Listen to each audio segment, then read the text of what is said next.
Alright, today is Treasure Day. I just got an achievement from Tormach. But what is it? Well, let's take a look. My trusty blade here, let's open this up. By the way, I know what it is, of course. Just adding some excitement. These two pieces here.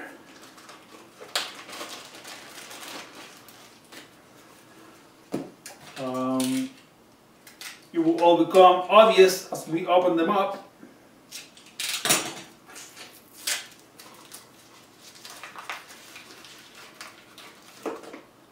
What could it be?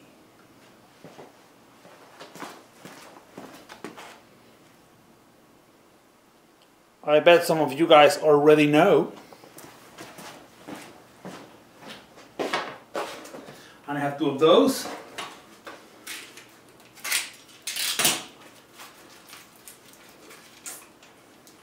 Screws.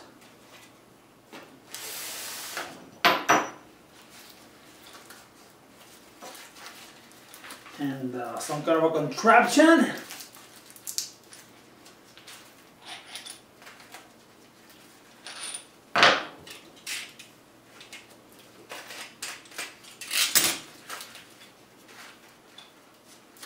Man, stuff. I'm opening this up. What would this be? I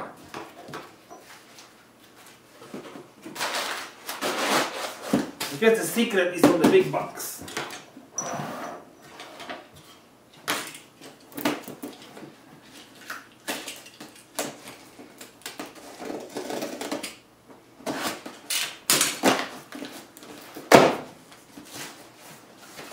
Are we ready?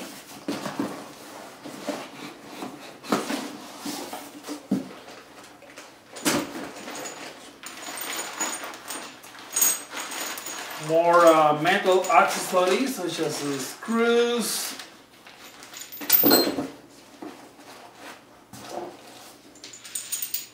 Man, what is this? You know what? This is gonna give it away.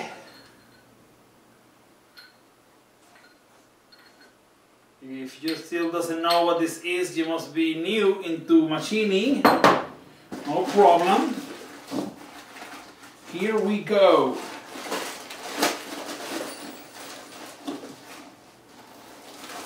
This stuff is heavy.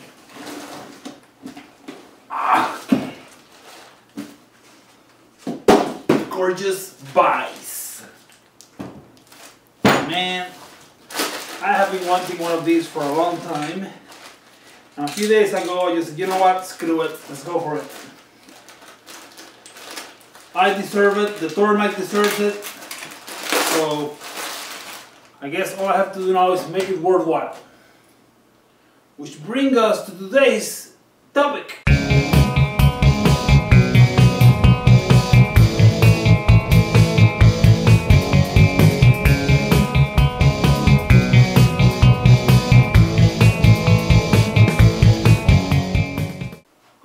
Thanks for tuning into my YouTube channel, the CNC dude here with another exciting topic. Today I want to talk about vises. Not because I'm a viseologist, but because I have 3 different vises and I just came to realize that they're all different tools that will give you different ways of doing things. So I thought it would be nice to talk a little bit about it. Again, I don't know, I'm not the expert on vises, but I imagine maybe 20 years from now, maybe I do have a PhD on vises, and I can look back at this video and say, man, was I deluded. In the meantime, however, I think I should be able to pinpoint a few things that could be of useful information to newbies. If you're an expert, you already know most of this, but hey, feel free to correct me if you think I'm wrong. Let's take a look at the 3 vises. Different time frames and different things that we can do with them. Alright, this is vise number 1. It is actually a Bridgeport vise. Not certain if, yeah, that you would not be able to see it from that side, but if you build it like this, very heavy, very nice Bridgeport. Not certain if there is any information in here that would give away its age, like what year it was manufactured. I'm actually intrigued as to what kind of vintage this vise would be. Let me tilt it like this so you see from the other side. I acquired this vise shortly after I purchased the Tormach milling machine as used. It has a 614. Have no idea what that means. It says 6-14 in here. That's pretty much all that it says. Yeah, there's a little bit of rust in here. As you can imagine, I didn't buy this new. I bought this shortly after I acquired the Tormach milling machine in February 2011. And I bought it on the Craigslist, basically 125 bucks. I remember that price quite well. And you know, I call it the Smithsonian vise because I imagine it's pretty old. One of the things that I don't like about this vise is how long it is. It just basically messes up with the concept of the milling machine on a coolant, with a coolant bed. It doesn't let me put my guard, which means that I get coolant everywhere. So really not thrilled about that. There are 2 holes in here if I want to attach it to the bed on this direction, but then how will I crank this guy? Not certain I know how to answer that today.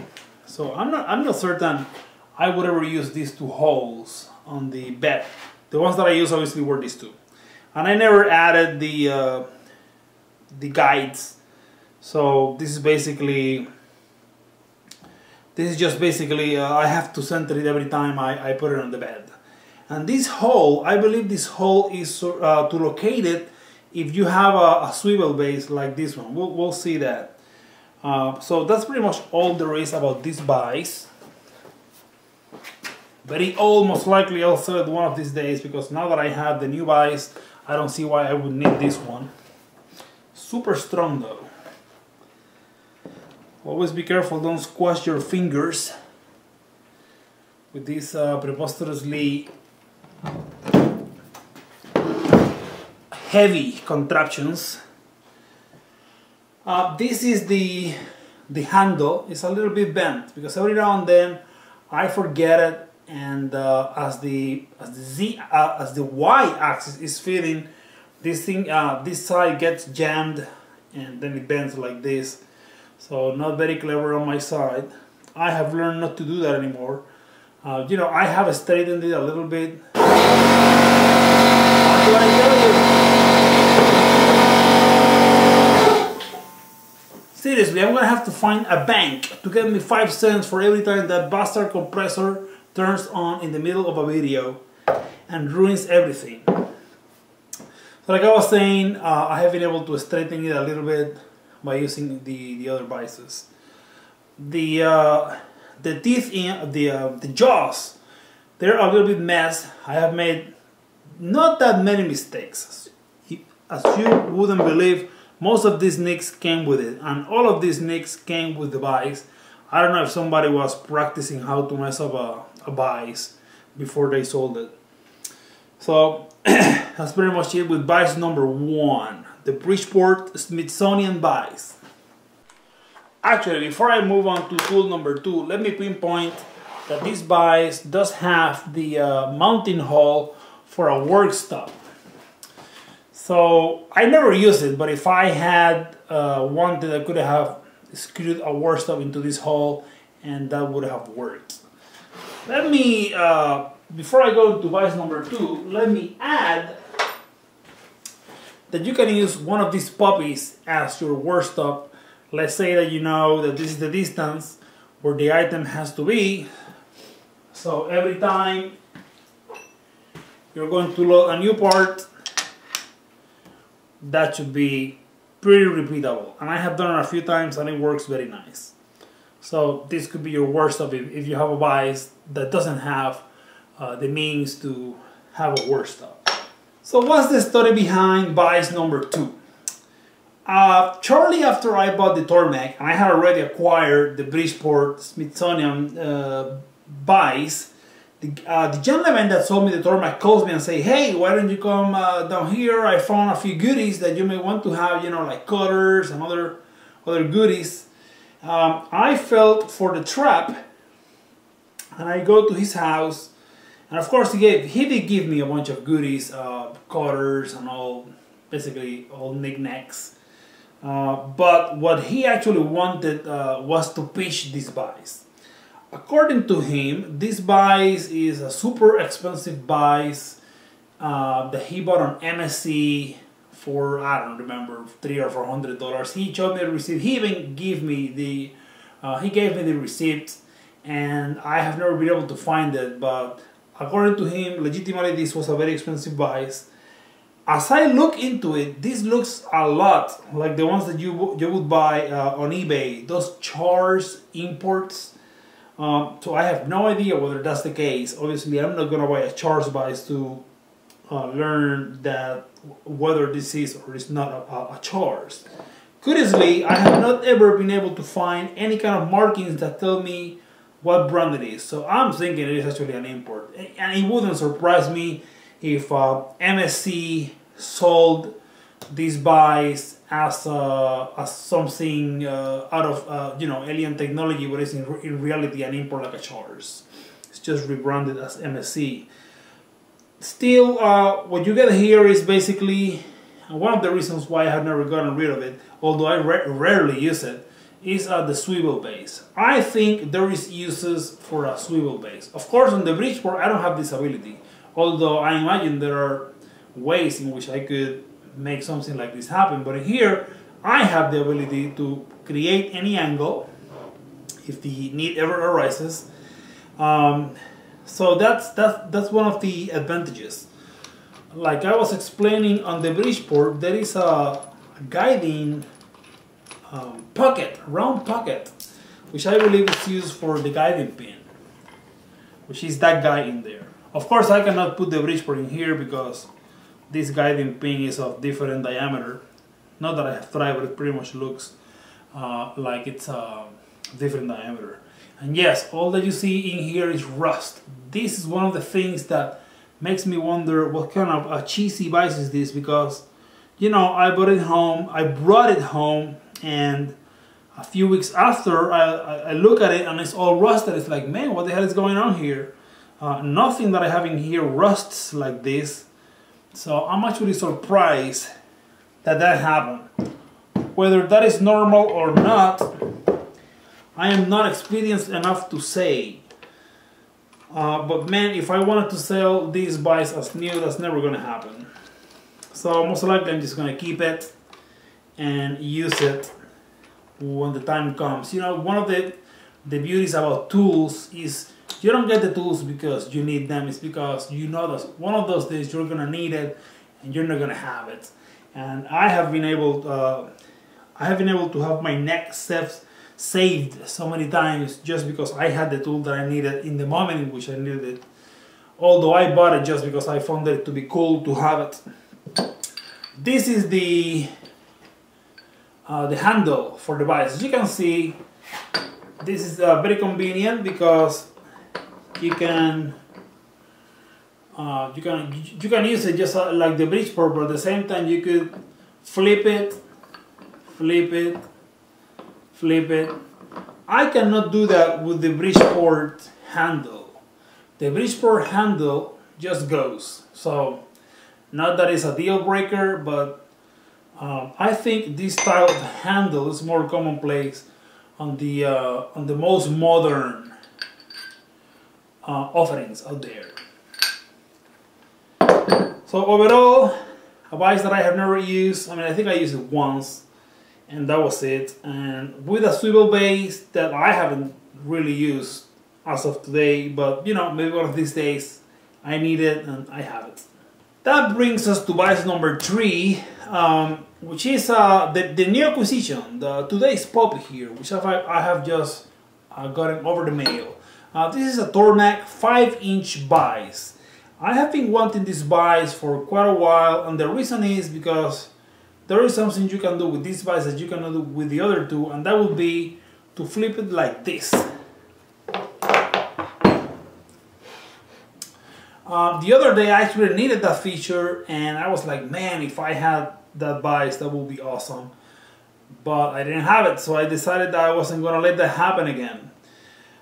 This vise, it has the hole for the worst stop. The cheapo here doesn't, which I'm amazed that it doesn't have a means of using a worst stop. But then again, that shouldn't be a problem, because with this guy you can have whichever worst stop you can think of. But I wanted to have this feature as well. It's kind of convenient. I think it's sturdier and more robust. But to be honest, I mean, this guy is surprisingly repeatable. It gives you surprising repeatability, which is amazing. I'm not certain I can tell you which one is better, or you know what kind of units you're looking at in terms of errors. But anyway, this worst stop, it has two sleeves here, so in case you want this to be farther away, I guess if you have longer parts. And it also has 3 screws. I also purchased the kit to add the guides, so I can basically select this guy here, and that should allow me to position this on the T-slots. And I'm not certain how good it's gonna be. I'm not certain if there is anything I have to do. I guess this is just like a close enough so that you can go from there, versus completely far away and you have to start winging it. But I guess I'll learn that, and perhaps I'll record a video on that as time goes by. Very convenient though. So that's why I decided to acquire this kit as well. And, you know, there are videos on how you can make this, but I think this was like $13. Man, you know, it takes way much more than an hour. I would imagine it's gonna take way much more than an hour to make this with the level of precision this guy has. So there is no way I'm gonna even waste my time for 13 bucks. Heck, the shipping on this guy was like 50. Then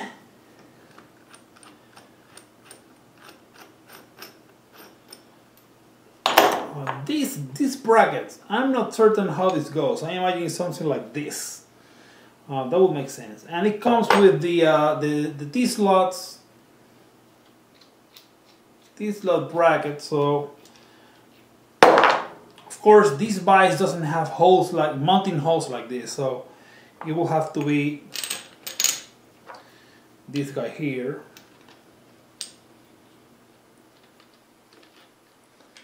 And then you put it on your T-slot. That's what I'm thinking. That's how it goes. So very nice vise. Made in USA. Ideally, I've seen a lot of people with 2 of these, so it would be nice to have actually 2. And I can think of many projects where I have needed 2 vises to hold very long pieces. So I don't know, maybe one of those days I'll have 2 of these. Another vise manufacturer, which is a lot of people are looking into, is the Glazern vise. Very similar to this guy. I'm not even certain. I think I heard at some point in time that Glazern makes this vise. I could be mistaken though. I could be heavily mistaken. Another feature here.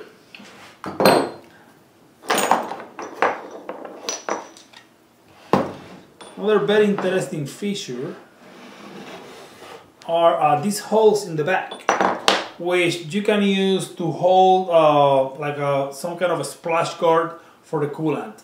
And I think I could have bought this for something like 40 bucks. But you know, I have a laser engraver, so I'm actually gonna cut myself one of these guys, and I'll just make something fancy with it. And that may help quite a bit. The handle, very similar to vise number 2 handle, painted in gray. Some nicks in here, I guess, because of the chipping. I imagine having 40-something pounds rattling around in a truck is not a trivial endeavor. No biggie. I mean, I don't care if paint is off. I think I can always paint that if I see it getting wasted too quickly. The Tormach has lost its paint decades ago and it's still in pretty good shape. So I really don't think that will be a major ordeal. But I'll keep my eyes open. If I see this puppy starting rusting, I'll ensure to protect it. I think that's it for vises. Next video, maybe I can show how to mount it into the table and center it so that it is perfectly square with the X axis. All right, this is my treatise on vises for 2014. Maybe in 20 years I can give you much more information on the matter. But I hope that the information that you have acquired today can help you examine the different vice topologies and perhaps help you or aid you in your selection of a vise for your milling endeavors. You know, we look at three completely different vises and what kind of abilities they give us. For example, with this vise we can move our part in angles. With this vise we can move the part 90 degrees on its side. And with this vise we can put it in a museum because it's so freaking old. Although, you know, I really don't know how old this vise is. I'm actually intrigued. Maybe it's only 20 or 30 years old. Maybe it's 40 or 50, 60. I have no idea. If anybody knows how old this vise is, I'm actually intrigued. I would like to know. Well, I hope this video has been useful. And I'll be saying goodbye now. So I'll see you next time. Have a good one.